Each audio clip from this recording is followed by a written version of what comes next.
আজ আমরা শিখব বয়স সংক্রান্ত অঙ্ক, পিতা পুত্রের অঙ্ক। বর্তমানে পিতার বয়স পুত্রের বয়সের 3 গুণ। যদি 12 বছর পর পিতার বয়স পুত্রের বয়সের 2 গুণ হয়, তবে পিতার বর্তমান বয়স কত? পিতা পুত্র। আমরা উত্তরের অপশান থেকে 27 বছর যদি ধরি অঙ্কটার অপশান, তাহলে আসবে না, 32 বছর আসবে না, 36 বছর উত্তরটা হবে। সেজন্য আমরা 36 দিয়ে অঙ্কটা প্রমাণ করার চেষ্টা করি। 36 বছর পিতার বয়স, এটা পিতার বর্তমান বয়স।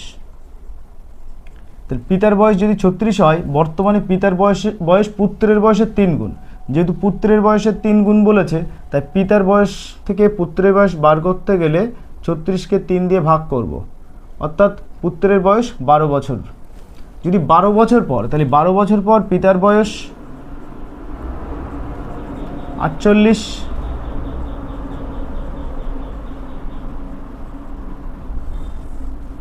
তেমনি পুত্রের বয়স 12 বছর পরে 24।